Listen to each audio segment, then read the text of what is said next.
notre petite communication concerne l'émir Abdelkader, mais pas l'émir Abdelkader dans son ensemble. C'est un homme, c'est un personnage à plusieurs facettes et d'une richesse et d'une complexité extrême.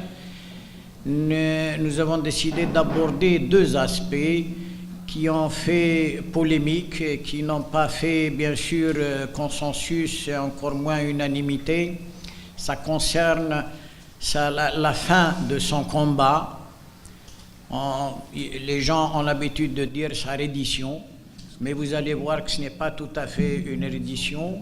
Et ceux qui veulent faire un peu de récupération ou diaboliser l'image de tout Algérien résistant, on dit qu'il s'est rendu. Et un autre aspect, c'est son hypothétique affiliation à la franc-maçonnerie. C'est des sujets très sensibles et qui ont fait controverse et polémique.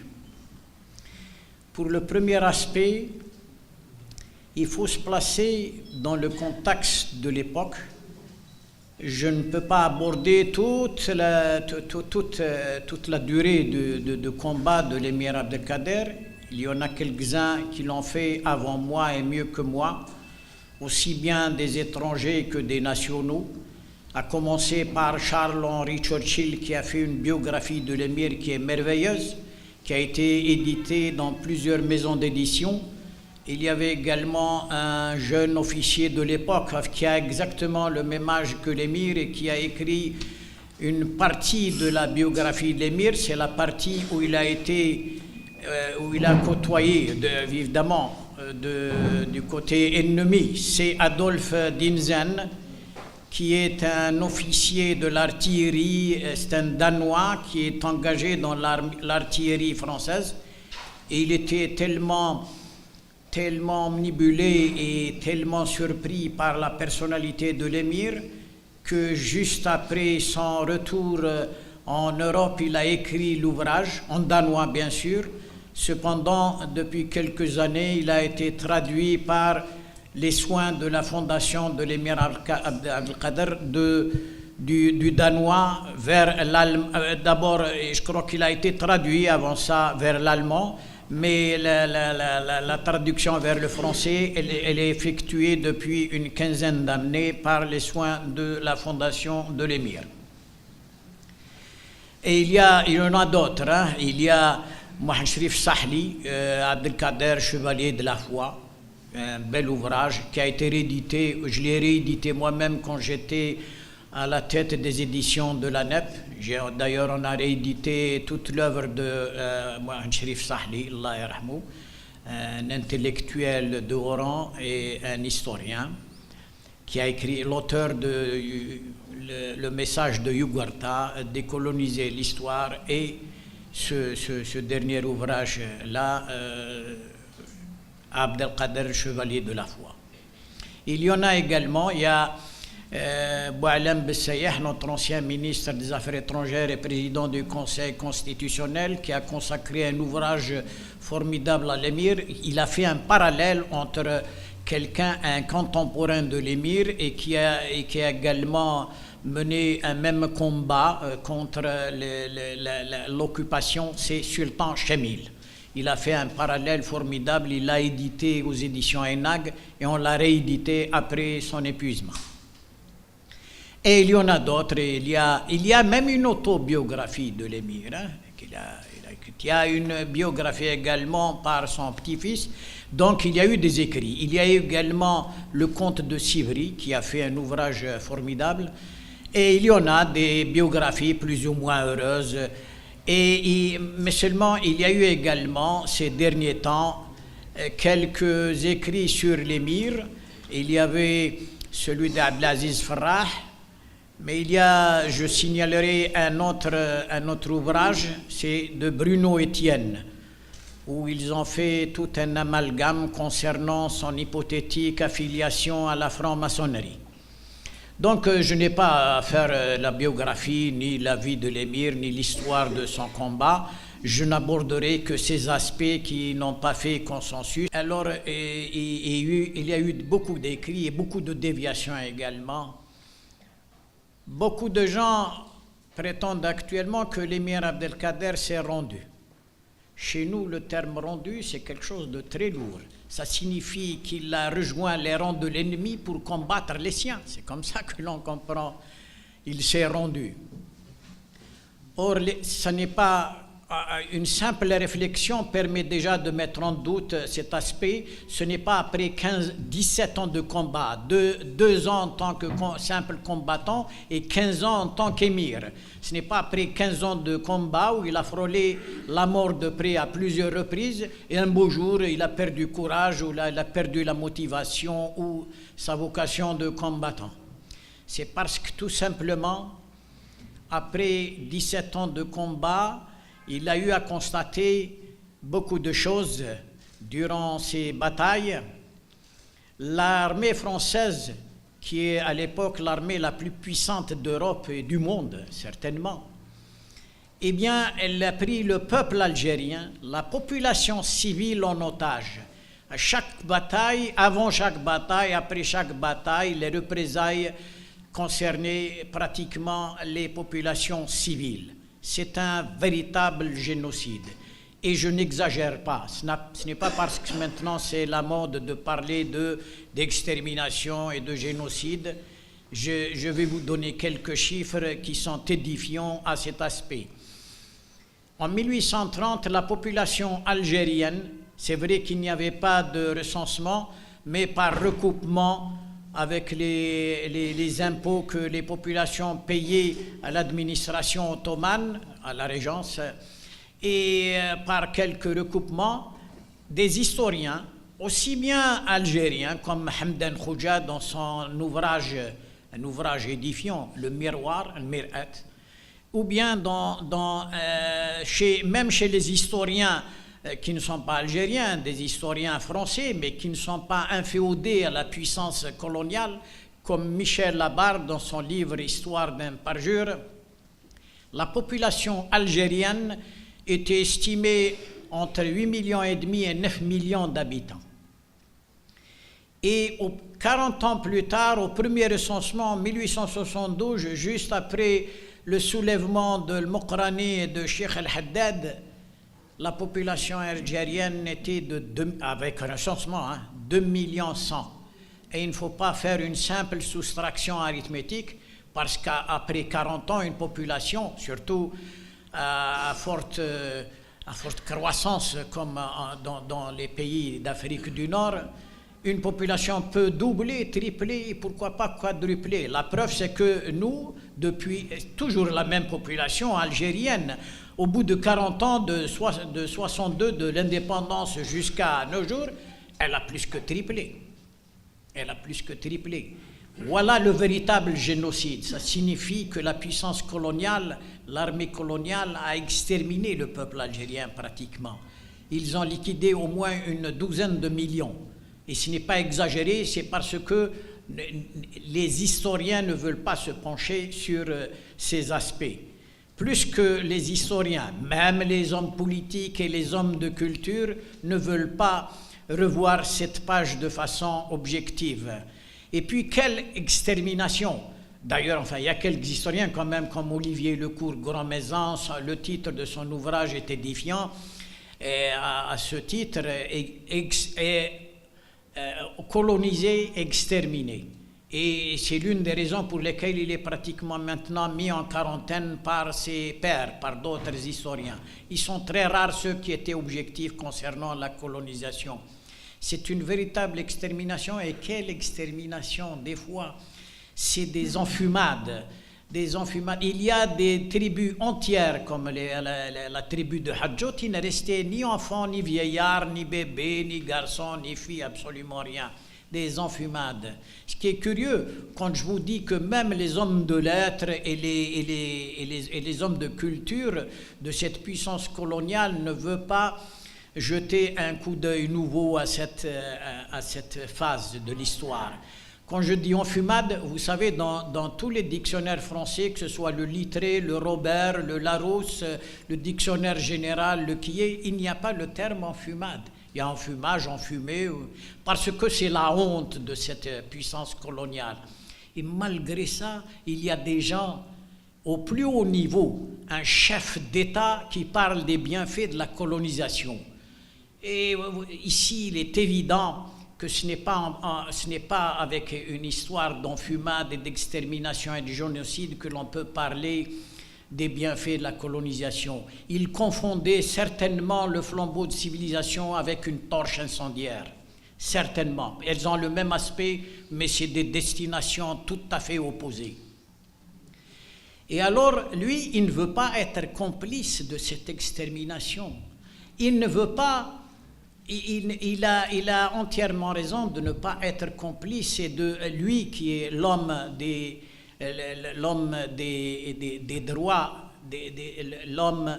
Il faut lire par exemple sa correspondance avec Monseigneur Dupuche, qui était à l'époque l'archevêque d'Alger, ces échanges épistolaires. Comment cet être... Il y avait quelques prisonniers qui étaient blessés, des prisonniers de l'autre camp, hein, de l'ennemi. Il partageait pratiquement, il laissait son lit pour... il y avait des blessés graves. À plusieurs reprises, il a agi ainsi, il avait ses gestes. Et à plus forte raison vis-à-vis de sa propre population. Et il ne s'est pas arrêté comme ça. Il a réuni tous ses khalifas et il a exposé la situation qu'ils connaissent d'ailleurs, chacun dans sa région. Et il a exposé la situation et tout le monde était convaincu qu'il faut donner une chance à ce peuple algérien. Un jour, il se rétablira et il reprendra le combat. Et c'est exactement ce qui s'est passé.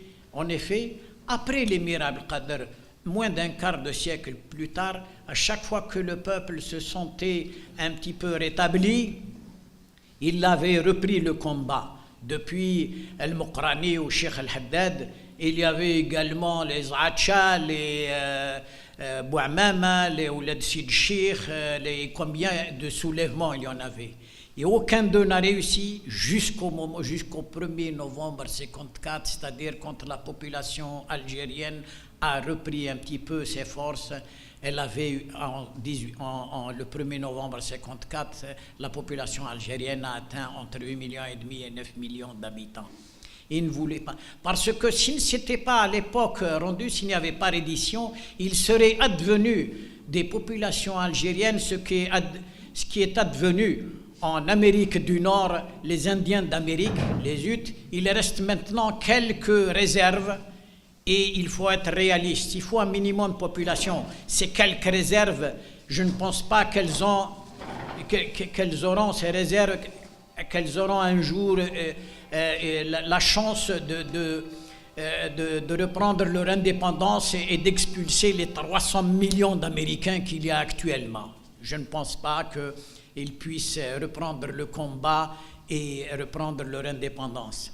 Et l'émir Abdelkader voyait très loin, il était convaincu que ça sera vraiment une extermination, une véritable extermination. Et c'était une extermination. Mais il ne voulait pas le génocide total, il voulait donner, ce n'est ni par peur, ni par manque de courage, ni par revirement, ni changement de vocation. Il ne voulait pas, c'est de son droit de ne pas être complice et ne voir que sa gloire. Et parce que l'émir, c'était un homme, vous savez, sur le plan, parce que ce n'est pas seulement un combattant comme ça, c'est un homme d'esprit également, spirituel. C'est un grand soufi, c'est un maître de métaphysique.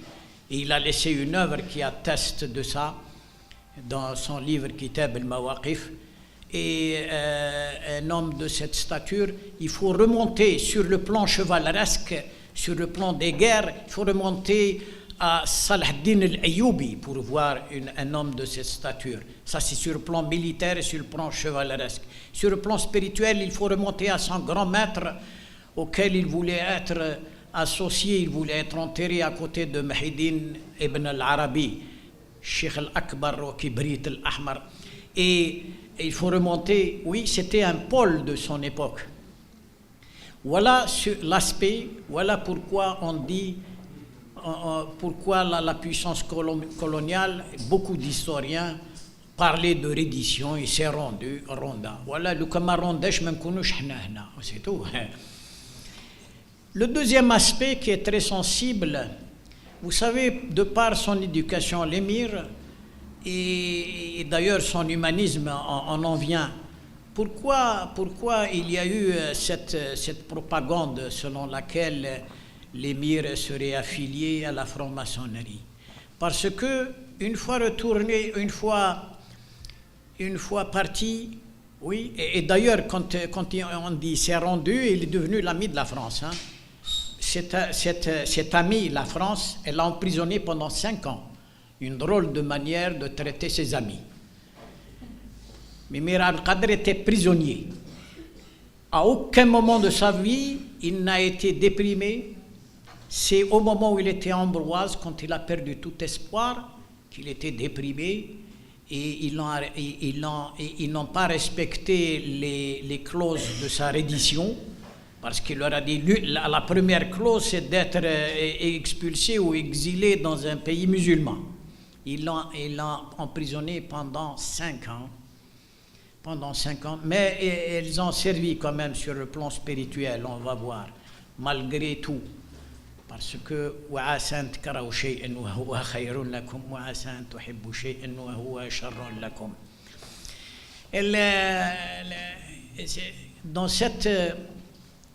Dans cette phase, il s'est fait connaître.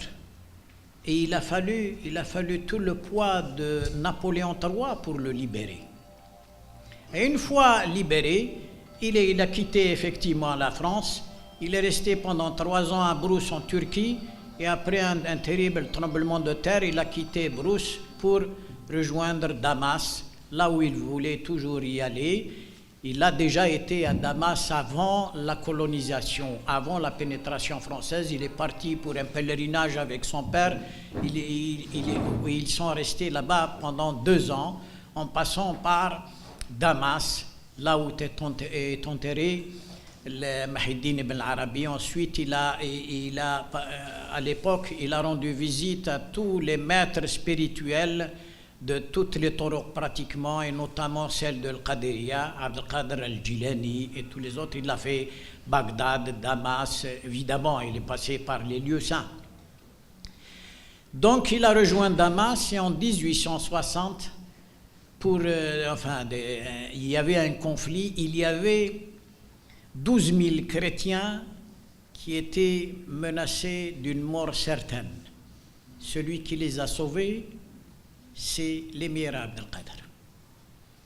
On lui a même les Syriens à l'époque, quelques Syriens ou quelques éléments, et ils lui ont dit: comment se fait-il, toi qui as lutté pendant plus de 17 ans contre la colonisation, contre le kuffar, et maintenant tu viens les défendre? Il leur a dit: moi j'ai lutté contre la France, ce n'est pas en tant que puissance, j'ai lutté parce que c'était une puissance coloniale qui est venue coloniser notre pays, ce n'est pas parce que ce sont des chrétiens.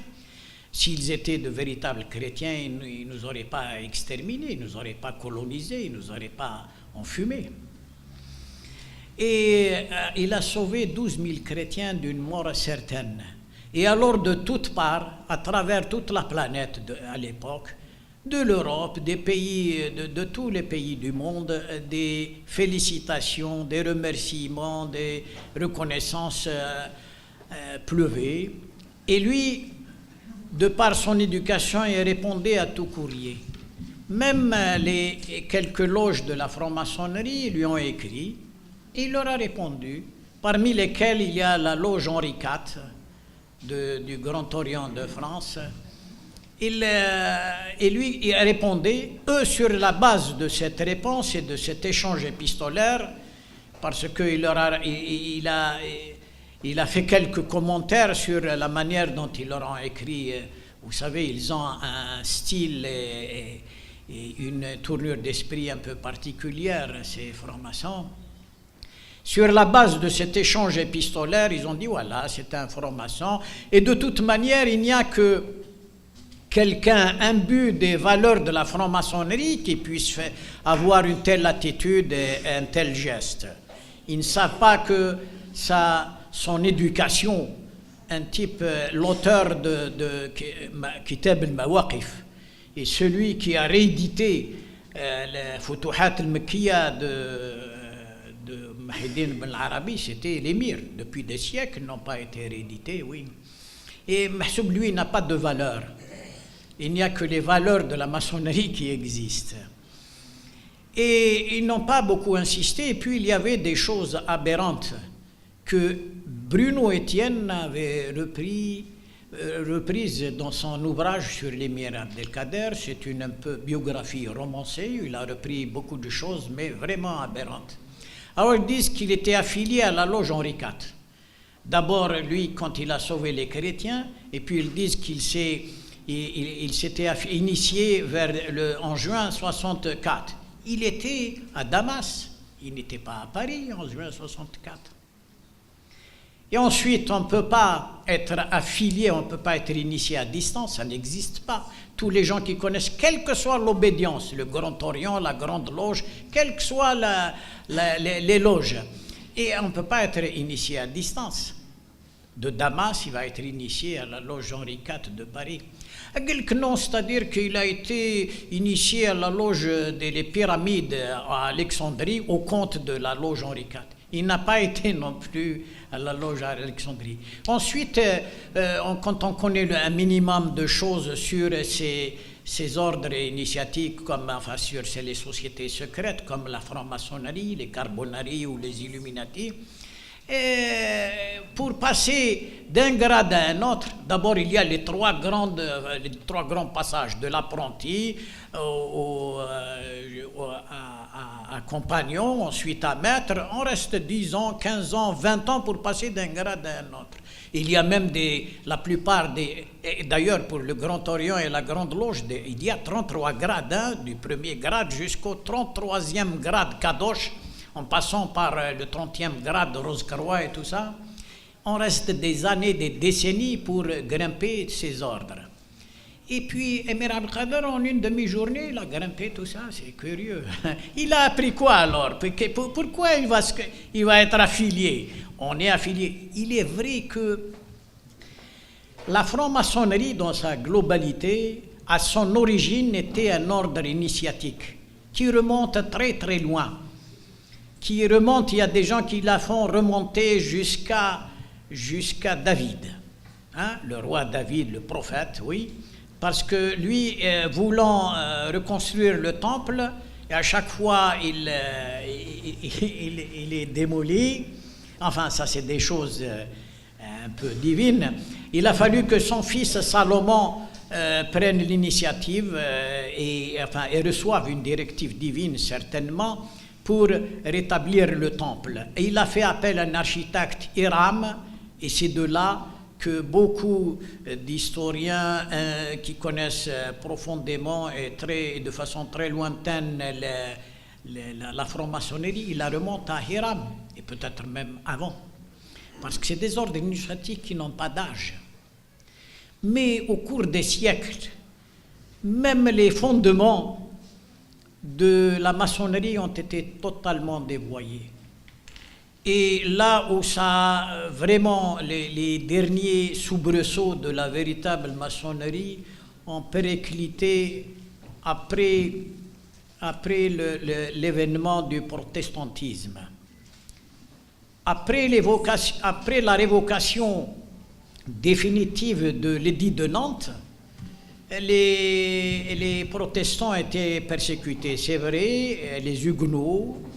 Alors il y avait deux protestants, un huguenot et un protestant, qui ont brûlé les constitutions, c'est-à-dire les statuts. Dans le langage maçonnique, ils disent constitution, les constitutions des grandes loges maçonniques de France. Ils les ont brûlées. Et 2 ou 3 ans plus tard, ils ont élaboré de nouvelles constitutions. Et c'est à partir de ce moment-là que la franc-maçonnerie est passée de la franc-maçonnerie opérative à la franc-maçonnerie spéculative.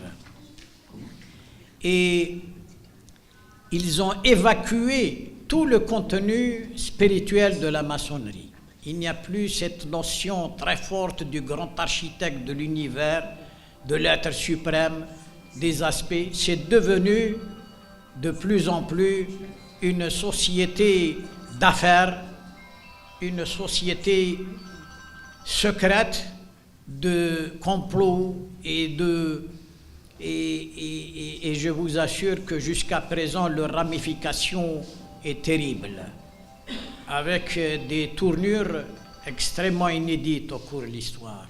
Ils ont de ces tours, c'est des coups à triple tranchant, suivant la technique du 5e bureau, mais renversée. C'est des choses terribles, et on le voit jusqu'à présent. Et évidemment, quelqu'un qui parle de ça, on va le traiter de complotiste. Il est vrai qu'il y a deux sortes d'idiots. Il y a ceux qui croient, qui voient partout des complots, et il y a la deuxième catégorie d'idiots, celles qui n'en voient nulle part de complots. En réalité, il y a des... Oui. Et la preuve, c'est qu'ils ont comploté même pour dire que l'émir Abdelkader est un des leurs. Sur le plan spirituel, l'émir Abdelkader n'avait absolument rien à apprendre de la maçonnerie ou de n'importe quel ordre initiatique ou spirituel, fût-il encore intact, à plus forte raison quand il est totalement dévoyé. Émir Abdelkader, pour vous donner une idée, d'abord il est l'auteur d'un ouvrage de métaphysique qui fait de lui un pôle de son époque, et peut-être même après, c'est Kitab al-Mawaqif.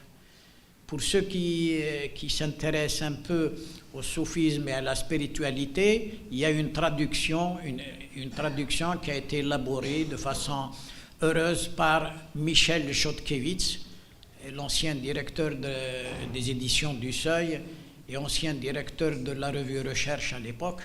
Avec sa fille Claude Hadas, ils ont fait une traduction merveilleuse et ils ont écrit beaucoup d'autres ouvrages relatifs à ça et qui touchent de près l'émir Abdelkader.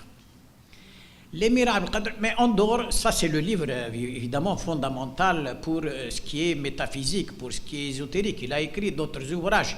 Il a écrit la fameuse lettre aux Français. Évidemment, la traduction originelle, le titre originel, c'était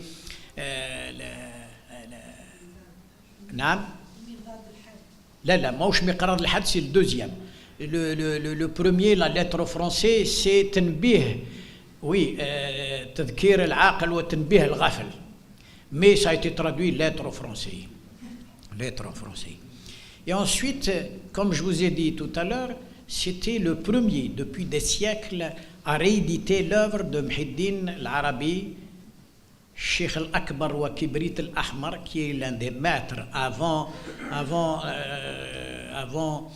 Jalal al-Din Suyuti ou Jalal al-Din Rumi ou Abdelkader al-Jilani ou Hassan al-Shadouli ou Abdeslam ibn al-Mashish et tout le... Oui.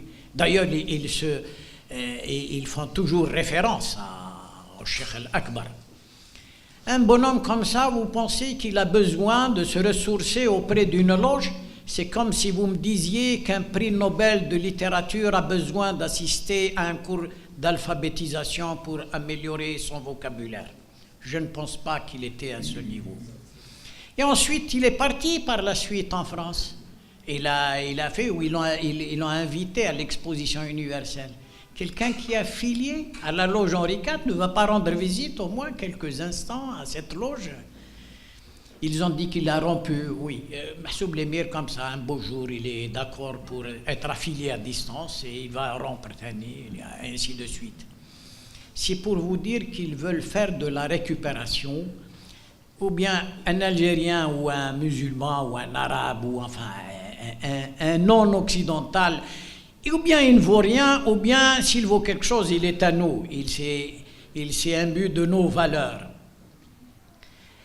Et je pense que les gens maintenant qui s'y intéressent... D'ailleurs, le premier à lancer cette idée, c'était un historien, un professeur d'histoire qui a enseigné ici à l'université d'Alger avant l'indépendance. C'est Xavier Iacono. et qui a, comme je vous ai dit, c'est des coups fourrés à triple tranchant, hein, suivant des techniques vraiment diaboliques. Il a écrit tout un ouvrage pour inclure l'émir d'abord là-dedans. Il a écrit un ouvrage consacré à la maçonnerie. Un siècle de la maçonnerie, où il a de 1775 à 1884. C'est pour inclure l'émir là-dedans, oui. Et c'est vrai que c'est un travail fouillé, tout ce que vous voulez, je n'ai rien à lui reprocher, et puis je n'ai pas qualité à lui reprocher quoi que ce soit, je ne suis pas historien moi-même, mais les manières diaboliques qu'il a usitées, c'est vraiment terrible. Pour vous dire quelle est sa valeur sur le plan de la crédibilité et de sa sincérité, après l'indépendance, il a continué à enseigner dans les universités françaises. Et pour lui, quand on lit la partie consacrée à l'Algérie, c'est comme l'histoire de Benjamin Stora. Après avoir lu l'ouvrage, la conclusion que l'on tire, c'est que les seules victimes de la guerre libération, c'est les Harkis, les Juifs et les Pieds Noirs. 1,5 million d'Algériens, il n'y a rien, c'est du folklore. Eh bien, c'est la même chose pour Xavier Yokounou. D'abord, lui, il a avancé par exemple pour le chiffre, peut-être que nous avons exagéré un petit peu toutes les révolutions comme ça, peut-être qu'il y a un peu moins d'1,5 million de chouhada durant la guerre de libération. Mais on a gonflé de 50 000, 100 000, 200 000. Pour Xavier Yokounou, il n'y a pas plus de 275 000 martyrs, enfin, ils ne les appellent pas martyrs, c'est des dommages collatéraux pour lui. Des félagas et des rebelles et des terroristes. C'est comme ça qu'il les a appelés à l'époque. Voilà pour vous dire un petit peu quelle est la valeur et la crédibilité que l'on puisse accorder sur le plan de tout ce qui touche l'Algérie ou l'émir Abdelkader ou la résistance algérienne de la part de Xavier Yokounou. Et beaucoup d'autres l'ont suivi évidemment. Ils sont rares ceux qui ont rétabli la vérité. Parmi les écrivains, enfin les gens qui sont intéressés un petit peu à quelques aspects de l'émir, il y a Charles-André Gillis qui a écrit Ordo Abkaou, de l'ordre, on peut faire sortir l'ordre du chaos. Il a écrit quelque chose de très important, très intéressant, très crédible concernant cette hypothétique affiliation de l'émir à la franc-maçonnerie. Il y a quelqu'un d'autre aussi sur la même lignée, c'est Ibn Issa Hamza, un neurochirurgien, qui a écrit l'émir Abdelkader, il a abordé cet aspect. Mais il n'y a pas eu beaucoup d'écrits, mais seulement ces écrits ont abouti à quelque chose quand même. Nous avons rencontré une fois, juste avant sa mort, Bruno Etienne. Il nous a montré un manuscrit où il a réécrit l'histoire de l'émir Abdelkader, où il a apporté beaucoup de rectifications concernant cette affiliation. Surtout quand on lui a montré les aberrations un petit peu auxquelles il s'est livré. Et même si Ferdinand de Lesseps est un franc-maçon, mais ce n'est pas parce qu'il est franc-maçon qu'il a invité l'émir. Et l'émir a répondu, ce n'est pas parce que Ferdinand de Lesseps est franc-maçon. Il y avait des personnages à l'époque d'une haute valeur, d'une stature intellectuelle ou spirituelle, et il a répondu. Et ensuite, durant son passage en France, à Ambroise, pendant les 5 ans, ça n'a pas été vain. Vous savez, quand il a répondu à la loge Henri IV, c'est avec des développements, bien sûr, tout un écrit. Il a senti qu'il restait encore quelques, mais il ne connaissait pas tous les. C'est par la suite qu'il était informé de tous les tenants et aboutissants de la maçonnerie, mais il a senti qu'il y avait quelque chose qui relie cette société plus ou moins secrète à la filiation spirituelle. Il voulait être le trait d'union entre l'Occident et l'Orient. D'ailleurs, Napoléon III lui-même a été tenté, il voulait le désigner comme l'émir ou le sultan de l'empire arabe, parce qu'à l'époque il y avait il y avait surtout de la part de Napoléon, il y avait cette volonté d'élaborer une politique sérieuse avec le monde arabe. Ça n'est pas le pouvoir de 2015, hein, c'était à l'époque, oui. Tandis que maintenant, la politique arabe, c'est on interdit le terrorisme à Paris et on le finance en Libye, c'est une autre paire de manches, oui. Alors pour vous dire que l'émir, oui, quand il a reçu, et puis plus que ça, ils ne se sont pas contentés de dire qu'il a porté sur le champ comme ça. Mais il y a eu beaucoup de portraits de l'émir où il y a eu des montages où on ajoutait beaucoup de médailles comme si ce n'était pas suffisant. Oui, des médailles de toute obédience et de tout bord, et de toute, oui. Mais l'émir était au-dessus de ça, il ne vivait pas de la médaille. Alors, avant la déviation, toutes les lignées et toutes les traditions d'ordre spirituel sont identiques. Il n'y a qu'une seule tradition depuis la tradition primordiale, qui n'était d'ailleurs ni orientale ni occidentale, elle était hyperboréenne. Mais seulement au cours de l'histoire, l'humanité n'a pas gardé tous les vestiges et toutes les traces. La plus ancienne des traditions que nous connaissons à présent avec des textes sacrés, c'est les Védas de l'hindouisme. Et il y a des différences d'une tradition à une autre sur le plan de l'exotérisme. Les musulmans font carême pendant le mois de Ramadan, alors que les Hébreux la faisaient un autre mois, ou au lieu de 30 jours, c'est 40 jours. La prière, elle se faisait avec génuflexion, avec des gestes un rituel bien déterminé. Et chez d'autres, au point de vue, tout ce qui est exotérique, il peut avoir des différences, il y a des adaptations en fonction de l'évolution de l'humanité.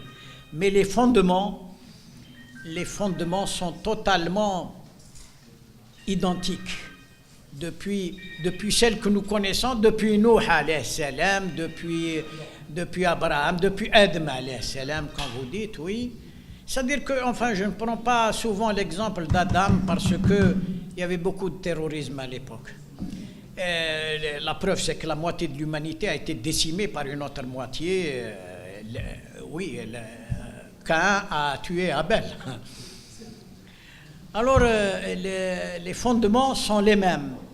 Mais pour avoir une idée assez précise, vous pouvez vous référer à un de ceux qui ont été influencés par le passage de l'émir Abdelkader en France. Parce qu'il y avait quelques temps plus tard, il y avait toute une lignée qui est représentée tout à fait au départ par des gens qui ne sont pas très connus, comme Gustav Ageli, qui est un peintre suédois, qui est initié, qui s'est converti à l'islam. À l'époque, personne ne connaissait ces aspects.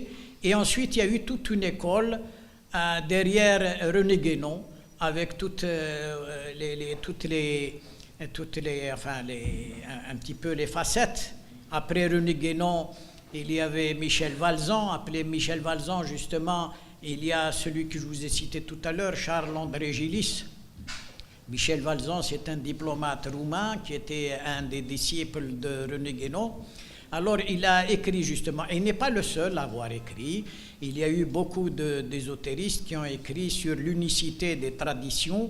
Il y a, par exemple, pour René Guénon lui-même, il a écrit forme, cycle cosmique et forme traditionnelle dans les éditions traditionnelles, justement, les études traditionnelles. Vous pouvez trouver ça. Il y en a d'autres. Il y a également une partie la plus grande partie d'un ouvrage de Fritjof Schuon. Et il y en a ceux qui ont écrit de l'unité et de l'unicité des traditions. Non, absolument pas. La preuve, un bonhomme comme ça ne sauvera pas 12 000 chrétiens. Oui, et il faut voir comment il répondait, même comment il libérait les prisonniers ici, c'était des chrétiens. Il voulait qu'ils soient de véritables chrétiens. Au contraire, la preuve, c'est qu'il avait un très grand respect, c'était réciproque vis-à-vis du prélat qui était ici, Monseigneur Dupuche, et d'autres aussi. Et il faut lire à ce moment-là, il y a Christian Delorme qui a écrit quelque chose sur l'émir, et il y en a d'autres qui ont écrit sur l'émir, parmi les hommes d'église. Même dans ses conférences, il en a relaté à plusieurs reprises l'ancien archevêque d'Alger, Étienne Duval. Il faut dire que notre aîné, Cheikh Bouamran, oui, et il exerce toujours comme président du Conseil supérieur islamique, mais lui, c'est surtout des travaux académiques de par sa formation, oui. Moi, je vous dis franchement, l'une des meilleures, c'est celle de Charles-Henri Churchill, parce qu'il était un ami de l'émir. Il l'a côtoyé de près. Il nous rapportait des choses fabuleuses. Pour vous dire un petit peu la richesse de ce personnage hors pair, hors norme. Une fois, Charles-Henri Churchill, il est parti rendre visite sans l'aviser. Il n'y avait pas le téléphone à l'époque, enfin. Sans l'aviser, oui. Et il a trouvé en train d'élaborer un traité d'algèbre. L'émir, oui, c'est pas courant ça, hein? Oui, pour vous dire. Et il a côtoyé de près l'émir et il a fait une œuvre formidable avec une bonne traduction. Et je crois que c'est Michel Abar qui a traduit et de toute manière qui a fait la préface. شوف تناقض ماهوش غير بين المؤرخين كيفاش فرنسيين هذا ولا بين فرنسيين بيناتهم وبين المعربين بيناتهم ما كاين تناقض كذا. راني قلت لك مثلا بين الفرنسيين بين واحد كيما شارل أنري تشرشيل ماهوش فرنساوي انجليزي على كل حال بصح صاحب الامير، وكاين واحد كيما برونو إتيان كي فراماسون ايغالمون، ويحبوا يحرفوا بزاف الامور على التاريخ نتاع الامير ولا كذا، واللي كتبوا عليه ثاني بالعربيه كاين منا وكاين منا. هو l'un n'empêchait pas l'autre, il est reçu en tant qu'il ne peut pas le présenter comme ennemi, il va le présenter comme ami. Et il ne va pas le présenter comme un être ordinaire comme ça. C'est le grand résistant pendant 17 ans, même si c'est officiellement la France était l'ennemi des résistants algériens, on ne va pas le présenter comme un va-nu-pied ou le haja, on le présente avec son auréole et tout le bazar. Et puis il est vrai qu'il y avait une estime de Napoléon III vis-à-vis, qu'il éprouvait une grande estime vis-à-vis de l'émir. Mais il n'est pas obligé de vivre la période pour écrire sur l'histoire de cette période. Il y a des historiens qui écrivent sur le Moyen-Âge, ils n'ont pas le vécu au Moyen-Âge. Avec leurs recherches et de la documentation qui existe. Ce n'est pas ça qu'on le reproche. Il peut écrire sur l'histoire de Pharaon, il n'y a pas de problème, l'histoire sumérienne ou akkadienne. Le problème, c'est l'objectivité dans ces recherches. Maintenant, surtout qu'il y a des sciences auxiliaires de l'histoire qui permettent d'appréhender beaucoup d'aspects de façon très objective et scientifique, ça devient de la malhonnêteté intellectuelle à ce moment-là. Mais la période quand est-ce qu'il a vécu, il peut ne pas vivre la révolution algérienne et parler de la révolution algérienne. Moi, je n'ai pas vécu l'époque de l'émir et je suis en train de parler de l'émir. Je peux avoir des intentions de cette nature, mais je ne peux pas coller ça à un bonhomme comme l'empereur Napoléon III, hein, parce qu'il a fait des mains et des pieds pour convaincre, même si c'est lui l'empereur, il n'a pas le pouvoir. Je ne peux pas classer tout le monde dans le même sac. Il y avait des Français qui avaient pris position pour la guerre de libération. Je ne peux pas, par exemple, il y a deux grands écrivains qui ont connu Mouloud Pharaon, il y avait Albert Camus, il y avait Jean-Paul Sartre. Ce n'est pas la même position vis-à-vis de la guerre de libération. Ils sont tous les deux français pour moi, ou vous pouvez, oui. L'un d'eux est né même ici en Algérie, comme Albert Camus. Mais à l'époque, la plupart des zaouïas, évidemment, nous avons connu peut-être quelques zaouillettes qui ont été noyautées et qui ont pris position pour l'administration coloniale. Mais la plupart des soulèvements, Cheikh Al-Haddad, il le représentait Rahmaniya, l'émir Abdelkader Al-Qadiriya et tout ça, et plus que ça. Vous savez qu'il a fait un siège à une autre tariqa Tijaniya, à Ain Madi, à 60 km de la Gouate. Et vous savez, enfin, moi, je dois beaucoup à notre ami Boualem Bessayah. Il a retrouvé la lettre que l'émir Abdelkader a écrite à partir de Damas, et qui a été destinée au chef de la tariqa Tijaniya, où il s'est excusé. Il est tellement honnête sur le plan intellectuel qu'il a écrit cette lettre et qui existe, et nous l'avons reproduite en fac-similé avec l'écriture de l'émir et tout, et puis pour la traduire en arabe comme ça et en français, où il disait qu'il a été induit en erreur de fausses informations qui ont fait qu'il s'est attaqué à la tariqa Tijaniya. Il leur a fait même un siège d'1 mois et demi, pour vous dire. Hein. D'ailleurs, il y a deux choses.